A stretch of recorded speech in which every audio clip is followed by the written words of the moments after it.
luta e reivindicações levaram as mulheres a conquistarem o direito ao voto. No Brasil, essa vitória completa 90 anos, mas ainda traz desafios. É o que vamos ver com a Érica Picelli.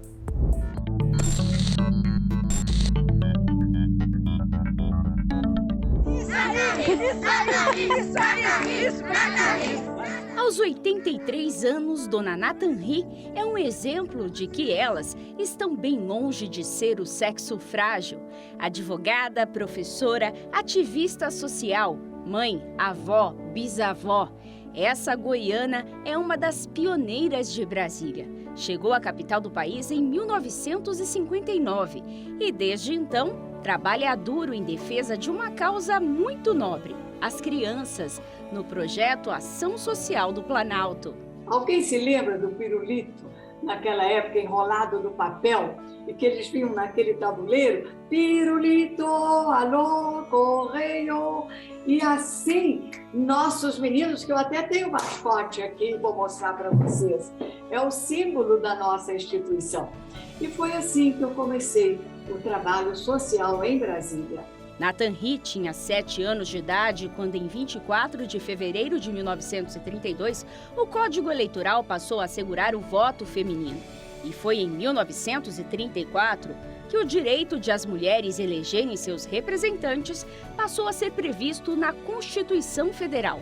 Conquistas importantes que marcaram gerações de mulheres fortes e conscientes do seu papel na sociedade como ela. Quando você vota, você se empodera de tal maneira do seu poder e da sua capacidade de decidir sobre o destino do país, ou sobre o do governo da sua própria cidade, ou sobre o vereador que vai também dirigir, quando não se trata, no caso de Brasília, de uma capital da República.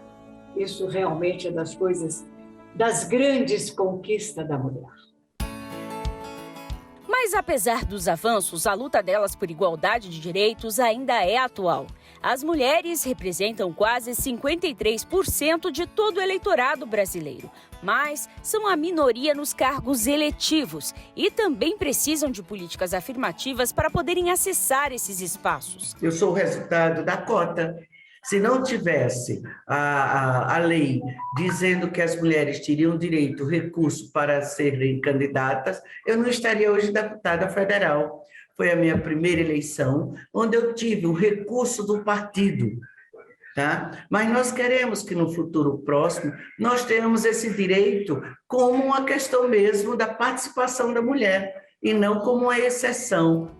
Nessa trajetória de luta, o Ministério Público Eleitoral tem participação efetiva para assegurar a presença de mais mulheres no meio político e atua diariamente na fiscalização do cumprimento das garantias legais. Além da sanção, também tem o caráter pedagógico. O Ministério Público atua firmemente no combate à fraude à cota de gênero.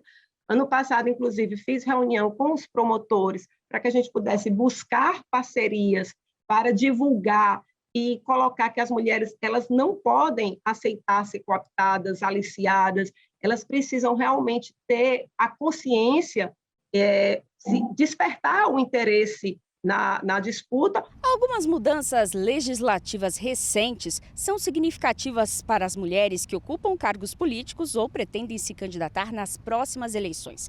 A primeira delas é uma lei que foi aprovada no ano passado que considera crime a perseguição às mulheres ou atos que impeçam a candidatura ou exercício político delas. A outra é uma nova regra muito importante que vai passar a valer nas eleições desse ano.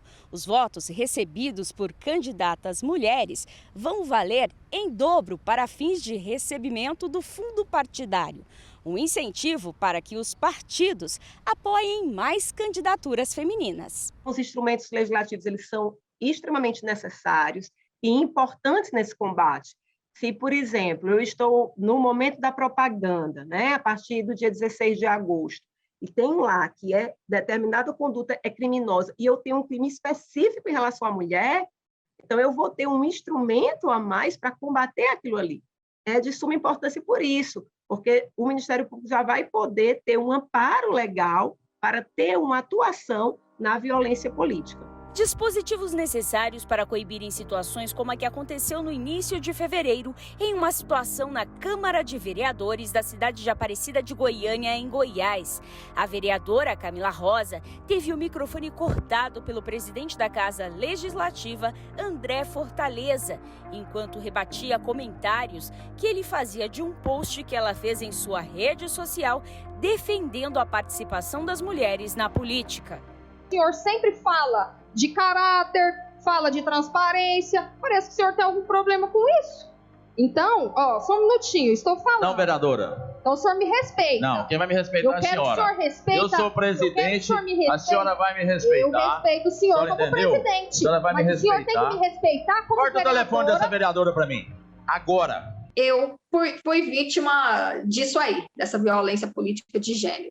Como eu já te disse, não foi a primeira vez que ele stalkeou minhas redes sociais e achou ruim um comentário minha. E hoje, com muita dificuldade, eu consegui conquistar a minha vereança, né?